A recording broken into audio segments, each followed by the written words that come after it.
Have you ever found yourself sitting quietly, maybe early in the morning with a cup of coffee, just thinking about life? Maybe your body aches a little more than it used to. Maybe you look in the mirror and see someone a little grayer, a little slower, a little more thoughtful than before. And maybe you've thought, if only I knew then what I know now. I know I have. Many times, actually. See, there comes a point in life where you stop racing forward and start looking back, not with regret, but with clarity. If I could go back to being 60, not to do it over, but to do it better, oh, how differently I'd live. And not in the grand, dramatic ways we often think about. I wouldn't chase some big career or try to be someone I'm not. No, the changes I'd make are quiet, powerful ones, simple shifts that would have made my 70s and now my 80s not just easier, but richer. That's what I want to share with you today. Whether you're 60 or 65 or 70, this isn't about regret. It's about perspective. And maybe, just maybe, there's something here that will help you live more fully, more peacefully, and more joyfully in the years ahead. Let's start with something small but mighty: how you treat your mornings. When I was 60, I used to jump into the day like it was a race. Wake up, drink some coffee, turn on the news, maybe check the phone, and just go. No pause. No breath. Just constant movement. And I thought that was a good thing, staying active, staying busy. But if I could go back, I'd make my morning sacred. I'd start slower. Maybe 5 minutes of stretching, just to get the blood flowing and loosen up the stiffness that seems to sneak in overnight. I'd leave the phone on the nightstand and step outside instead, even if it's just the backyard or the front porch. I'd take in the air, feel the breeze, and remember that I'm still here. That's a gift. We forget that. And I'd take 5 or 10 minutes, just a little time, to check in with myself. Not with the headlines or the bank account or the to-do list. Just me. How am I feeling? What do I need today? Is it rest? Movement? Connection? That one change would have made such a difference. Because when you start your day grounded, you carry that calm with you all day long. The second thing I do is stop waiting for later. You know what I mean, when you put things off, saying, I'll do that when I retire, or I'll travel next year, or I'll call them tomorrow. The older I've gotten, the more I've realized that later is a myth. It's not promised. We don't know how many healthy years we have left. That's not being morbid, it's being real. I wish I'd said yes more often at 60. Yes to lunch with friends even when I felt tired. Yes to visiting new places even if I had to budget a little tighter. Yes to trying that new recipe, or joining that class, or picking up the phone to reconnect with someone I hadn't spoken to in years. Every one of those yes becomes a memory, and those memories are what you treasure most as time goes on. But here's the catch: at 60, it's easy to feel like we have all the time in the world. We feel decent. We're still moving, still sharp. So we assume there's no rush. But looking back, I see how fast things change. Your knees ache a little more. Your energy dips. Your circle of friends might start to shrink. And then you realize you missed out on moments you'll never get back, not because you didn't care, but because you thought you had more time. So if there's something tugging at your heart, someone you miss, something you want to try, somewhere you've dreamed of going, don't wait. Don't make it a someday thing. Make it a today thing, or at the very least, a this week thing. You owe that to yourself. And while we're on the topic of doing things now, let me tell you about one change that snuck up on me the most: movement. I'm not talking about going to the gym or running marathons.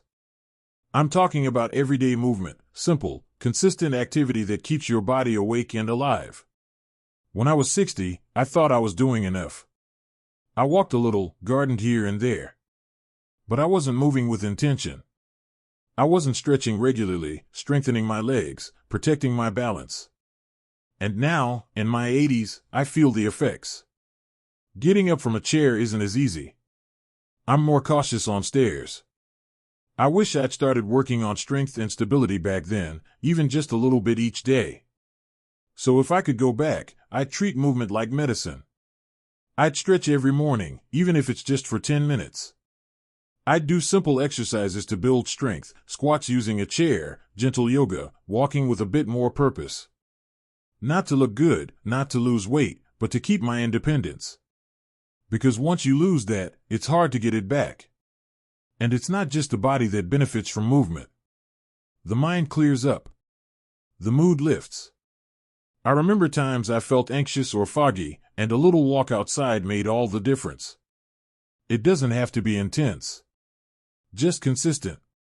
Think of it as giving your future self a gift, one that says, I cared about you. I wanted you to thrive. Now, I know that when you're in your 60s, these things might not seem urgent. That's the trick. You feel okay, and you think that means you'll keep feeling okay.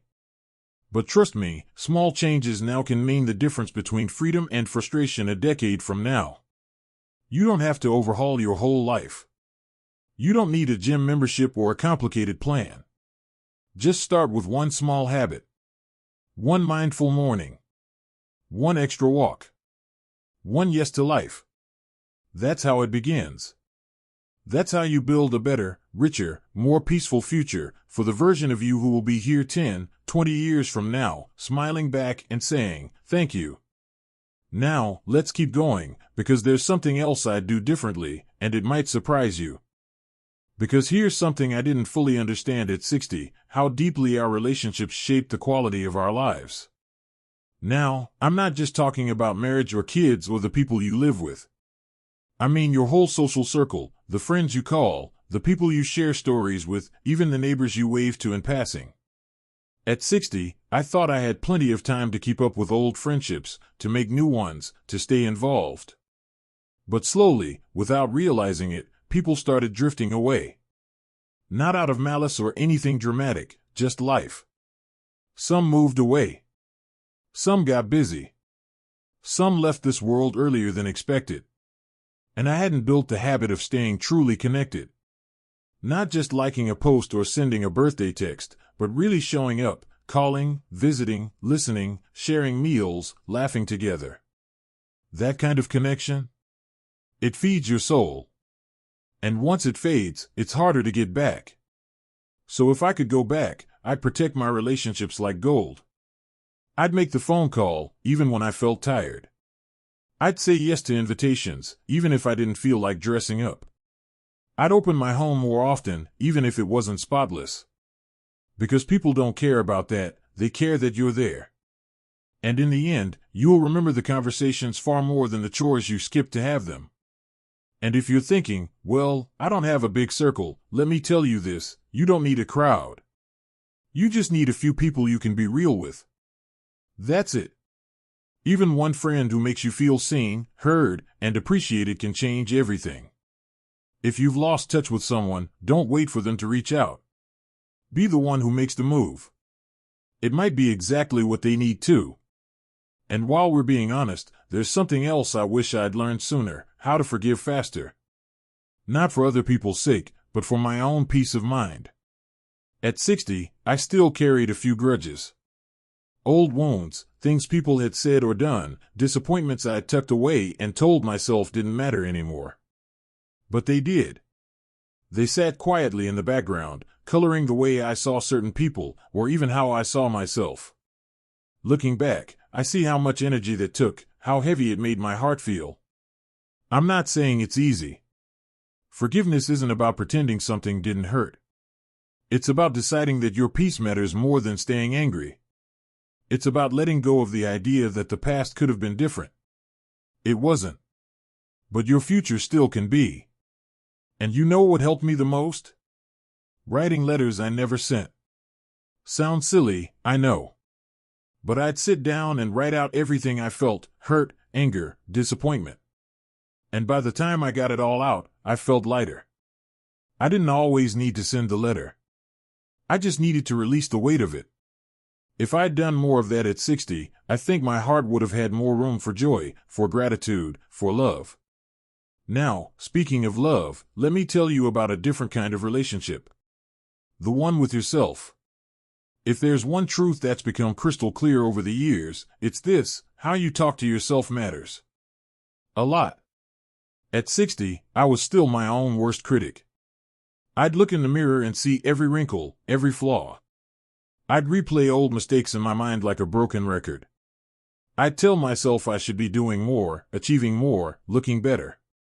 And yet, I never stopped to think, would I speak this way to someone I loved? Of course not. So why did I treat myself with so little kindness? If I could go back, I'd speak to myself the way I would to a dear friend. I'd say, you're doing your best. I'd say, it's okay to rest. I'd say, you've lived through a lot, and you're still here, that's something to be proud of. Because confidence and peace don't come from achieving something new. They come from accepting yourself, flaws and all, and choosing to love yourself anyway. And here's the funny thing, once you start treating yourself with kindness, everything else gets easier. You sleep better. You smile more. You're more patient, more open, more grateful. You don't need the world to validate you because you've learned to validate yourself. And that's the most powerful thing you can carry into your 70s and 80s. Now, I want to share one last thing before we move on. It's simple, but it might be the most important shift of all. I would slow down. Not in the sense of giving up or doing less, but in how I approach each day. I'd stop rushing through meals. I'd savor my morning tea. I'd take longer walks, not for exercise, but for beauty, for noticing the sky, the flowers, the laughter of children down the block. I wouldn't let the world rush me anymore. Because what's the hurry, really? I used to think productivity was everything. That being busy meant being valuable. But now, I see that stillness holds just as much meaning. Maybe more. At 60, I wish I'd taken more time to simply be. To sit with a book, even if I read only one page. To listen to music with my eyes closed. To be fully present at dinner with my spouse instead of thinking about what's next. That's where life is, in the tiny, quiet moments. And they're so easy to miss when you're always chasing the next thing. So now, I protect those moments like treasures. I pause. I breathe. I notice. And I hope you will, too. Because the truth is, the quality of your life isn't about what you achieve, it's about how deeply you experience each moment you're given. And when you begin to experience life more deeply, when you're present, when you're connected, when you slow down, you start to notice the things that truly matter. And one of the biggest things I'd change if I could go back to 60? I would take my health more seriously, not in a fearful way, but in a loving, preventative way. You know, at 60, you still feel capable.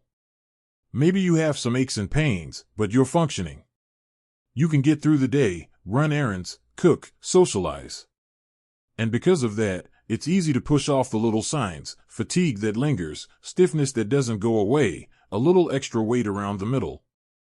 You tell yourself, it's normal. It's aging. And yes, some of it is. But not all of it. I used to think being healthy just meant not being sick. But now I see that real health is about vitality. It's about waking up with energy. It's about being able to move freely, think clearly, laugh fully.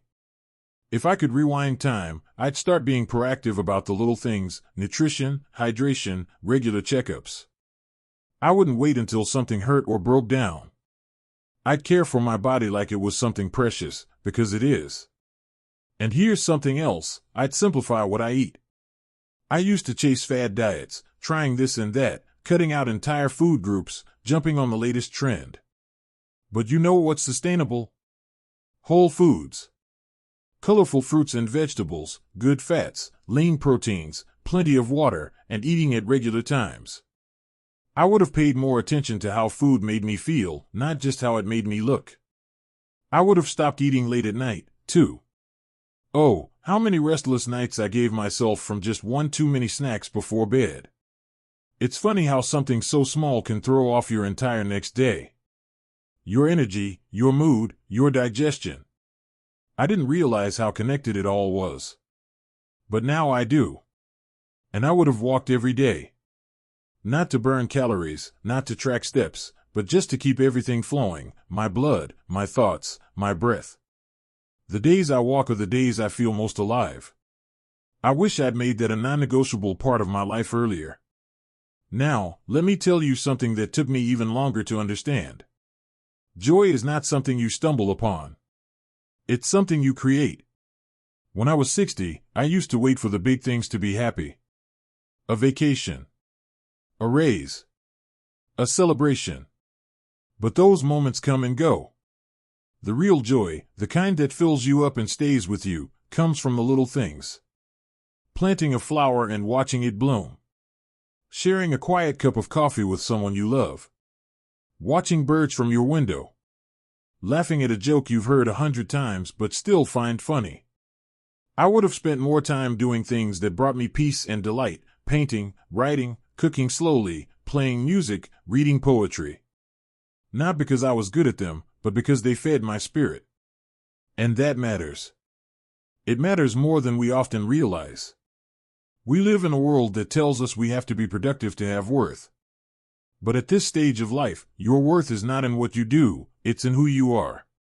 And if you can find joy in being, in stillness, in small pleasures, then you've already won. And you know what else I'd do? I'd worry less. So much less. Oh, how many nights I spent tossing and turning over things that never even happened.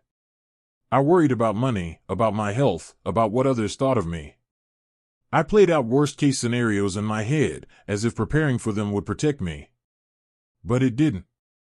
It only stole my peace in the moment. If I could go back, I'd remind myself, most of the things you're afraid of will never come to pass. And if they do, you'll find the strength to face them when the time comes, not before. Worry doesn't prevent tomorrow's troubles. It only drains today's strength. I'd tell myself to breathe. To trust. To ask for help when I need it. To let go of the illusion of control and focus on what's right in front of me. Because this moment is the only one guaranteed. Why fill it with fear? And finally, and this might be the most important thing, I would make peace with the past. When you get to your later years, you realize how heavy the past can be if you don't learn to forgive yourself. For the mistakes you made. For the people you hurt. For the things you didn't do. I used to replay those moments over and over, thinking maybe if I analyzed them enough, they'd make more sense. But they never did. I wish I'd forgiven myself sooner.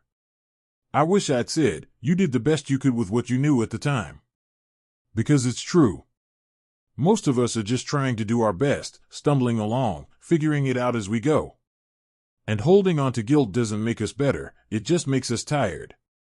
So if you're holding on to something right now, some guilt, some shame, some what if or should have, please, let it go. You don't have to carry it anymore. You deserve to move forward light and free. You've earned that. And let me tell you this, from someone just a little further down the road, you still have time. Time to love. Time to grow. Time to heal. Time to enjoy. You're not too late. You're not behind. You're exactly where you're supposed to be.